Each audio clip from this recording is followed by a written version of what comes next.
de liqueur, tout le monde connaît le 7-Up. Par contre, saviez-vous que la fameuse boisson gazeuse avait déjà été associée au nom d'une voiture? C'est le cas en 90 avec la Ford Mustang. L'histoire à propos de la Mustang 7-Up est quand même assez nébuleuse. Au début, qu'est-ce qu'on disait? C'est que ce serait les gens de la direction de 7-Up qui auraient approché Ford pour faire quelques éditions dans le but de les remettre à des gagnants d'un concours qui allait être fait en collaboration avec la NBA. Lors des finales de la NBA en 90, je voulais inviter des spectateurs qui étaient présents à essayer de mettre le ballon directement dans le filet du centre du terrain. Et les gens qui allaient être capables de le faire couraient la chance de repartir le soir même avec une fameuse Mustang 7-Up à la maison. Par contre, pour des raisons plus ou moins connues, à la dernière minute, ce concours-là a été complètement cancellé. C'est sûr qu'il y avait déjà quelques voitures de construites au moment qui ont décidé de canceller ce concours-là. Et les gens de la direction de Ford ont vu de quoi avaient l'air les voitures, ont trouvé que les voitures, justement, avaient un beau look. Et, de leur propre chef, ont décidé quand même de faire une édition spéciale de leur voiture qui allait porter le nom de 7-Up.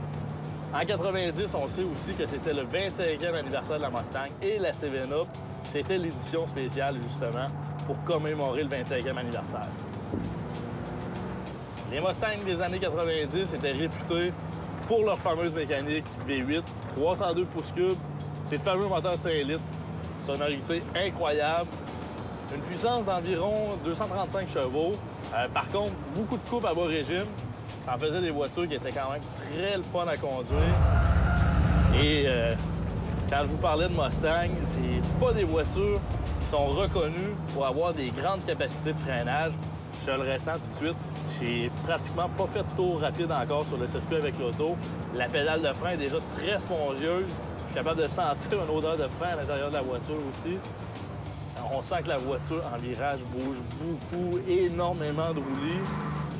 Des freins qui sont plus ou moins efficaces aussi. Il faut quand même travailler avec un certain poids. À la base, la Mustang 7-Up était bâtie selon les spécifications de la Mustang LX, une voiture qui était convertible. On pouvait la reconnaître quand même de l'extérieur parce que c'est une voiture qui était unique. Chez Ford, on appelle la couleur de sa carrosserie le vert émeraude avec le toit blanc. Disons que ça faisait une voiture quand même unique du côté visuel.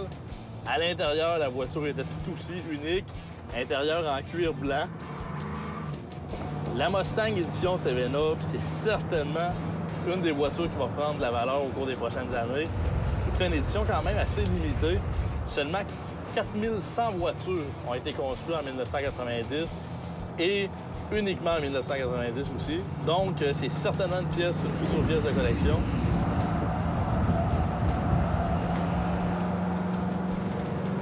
Bonne reprise en sortie de virage. Transmission manuelle, honnêtement, qui travaillait très bien sur ces voitures-là. Regardez la voiture plongée de l'avant au freinage.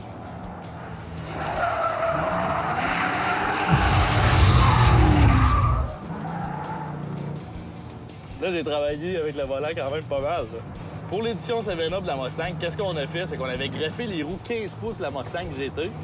C'était un autre accessoire, en fait, qu'on avait rajouté de plus sur l'édition 7-Up. Intérieur qui était dépouillé, plus ou moins d'équipement à l'intérieur, vraiment, à ce côté-là. C'était assez basique, disons. On va essayer de faire de la boucane, juste un petit peu. Juste un petit peu de boucane pour Johan.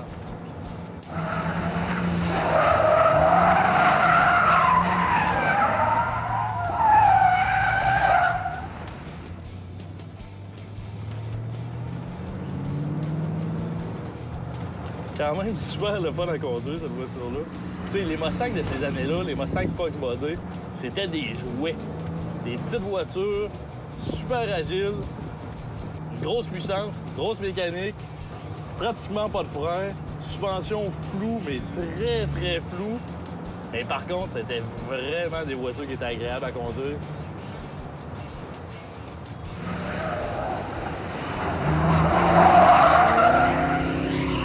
Depuis les tout débuts de la Mustang, la philosophie a toujours été la même.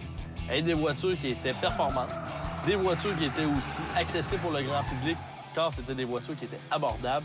C'est exactement la même chose avec la Mustang 7-Up. C'est une voiture qui était vendue à peine un peu plus de 20 000 $. Donc, écoutez, honnêtement, pour l'époque, les gens avaient un excellent rapport prix-performance.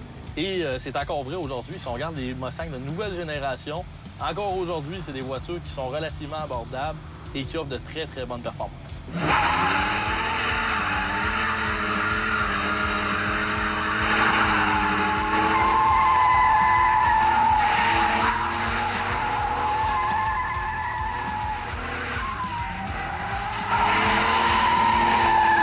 Tous les collectionneurs de voitures s'entendront pour dire que les éditions spéciales des Mustang Fox Body gagneront en valeur au cours des prochaines années. C'est le cas de la voiture ici présente, la Mustang 7 Up.